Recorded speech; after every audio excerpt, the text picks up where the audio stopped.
आज तुम्हाला टीव्ही चॅनलवर खूप साऱ्या नेत्यांचे, ऍक्टर्स, नट, त्या सर्वांचे भाषण ऐकण्यात येते.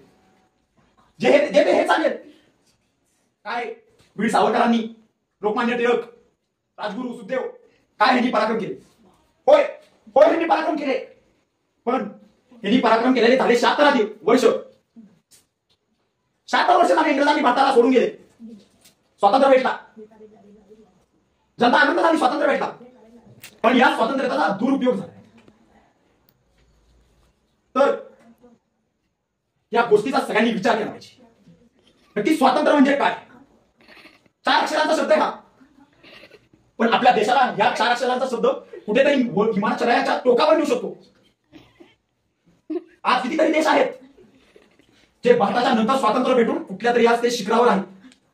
का भारत हा मागे राहिला? बोला. निवड हसण्याची गोष्ट आहे ही. तर यावर मी एक उपाय आणलाय. झाले 76 वर्ष झाले, पण त्यांनी पराक्रम केले. आता आपले दिवस आले पराक्रम करायचे. आता ऑलिम्पिक चालू आहे. भारताला एक 60 ते 70 वर्ष झाले असतील ऑलिम्पिक्स मध्ये भाग देतोय. त्यामागे चीननी 40 वर्ष झाले फक्त भाग घेऊन. तरी त्यांच्याकडे आज आपल्यापेक्षा जास्त मेडल आहेत. कारण काय? स्वातंत्र्य. आपल्याला जास्त स्वातंत्र्य भेटले. आपल्यातील यंग पिढी म्हणजे तरुण पिढी रील्स, ब्लॉगिंग यामध्ये व्यस्त आहे. काय तर चिंग टपाक डमडम. अरे काय आहे हे? त्यांनी पराक्रम गाजवले. आता आपली वेळ आहे. आजची तरुण पिढी हीच आपल्या देशाचे भविष्य आहे. यावर थोडाफार प्रत्येक संस्थेने, कॉलेजने, शाळाने, बाल कॉलेजने सर्वांनी विचार करायला पाहिजे. बारीक विचार करण्याची गोष्ट आहे. ज्या वेळेस एखादं मूल एखाद्या घरात जन्म घेईल, तिथूनच सरकारने त्याला प्रत्येक स्पोर्ट्सचा म्हणजे खेळाचा खर्च उचलायला पाहिजे.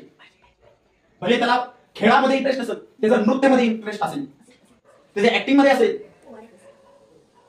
ज्या त्या क्षेत्रात त्याला जो इंटरेस्ट आहे त्या सरकारने, त्याच्या घरच्यांनी त्याला पाठवायला पाहिजे. आपली इथली जनता, पालक कुणाला ज्या त्या क्षेत्रात जायचे त्यांना पाठवत नाही. होय पाठवत नाही, बरोबर आहे, पण यामागचं कारण सरकार आहे. 75% आपल्या देशातले लोक मिडल क्लास मध्ये येतात. तर त्या मिडल क्लास लोकांचा सरकारने विचार करायला पाहिजे. जरी त्यांची इच्छा असती त्या क्षेत्रात पाठवायची, ते थोडा खर्च उचलू शकत नाही. तुम्ही जावा चीनमध्ये, मूळ जन्माला आल्यापासून त्याला ऑलिम्पिक्स मधल्या कुठल्या तरी खेळाचं महत्व सांगतात व त्या खेळाचा सराव करून घेतात. सरकार त्याचा खर्च उचलतो, पैसे देते. तर माझ्या सरकारला विनंती आहे की त्यांनी या गोष्टींवर थोडा विचार करून इकडे तिकडे जे तुम्ही पैसे घालवता ते पैसे थोड्यावर या मुलांवर खर्च करून त्यांच्यातले जे कला आहे, गुण आहेत त्यांना वाव द्यावं. हा झाला एक विषय. दुसरा विषय म्हणजे या देशात दारिद्र्य राजकारण. काय झालंय? जनतेला फसवण्यात येत आहे. तो सामान्य माणूस आहे, त्याला फसवण्यात येत आहे.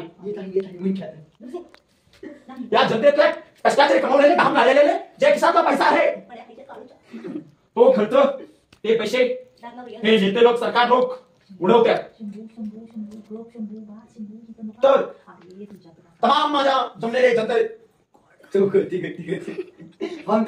विचार करावा.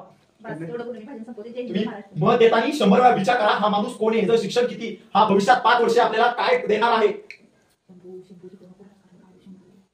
मी शंभरानंद कुमार जाधव जाहीर करतो, ह्या विधानसभेला उभा राहतो.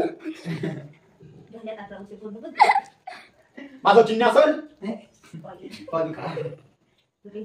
माती. माणूस माती जन्मतो, माणूस मातीत मरतो, हे खरंय. पण या मातीमुळे तुम्ही देश पुढे नेऊ शकता. आणि म्हणून मी चिन्ह माझं माती.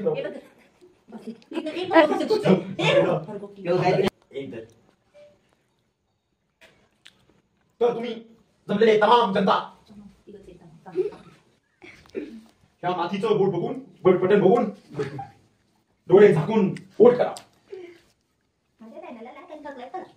मी तुम्हाला आश्वासन देतो, जो आज गरीब शेतकरी आहे या देशातला, भविष्यात BMW, मर्सिडीज, स्कॉर्पिओ मध्ये फिरेल. पैशाने गाडी घे. आता शिक्षण मिळायचं झालं. चालेल. या देशाला कृषी प्रधान देश आहे बरोबर आहे, पण कृषी प्रधान देशाला कृषी क्षेत्रात कसं पुढे न्यायचं हेच माझ्या डोक्यात आहे आणि मी ते करणारच. तर हे 2 मुद्दे मी सांगून आजचं माझं 15 ऑगस्ट भाषण मी संपवतो. जय हिंद, जय महाराष्ट्र.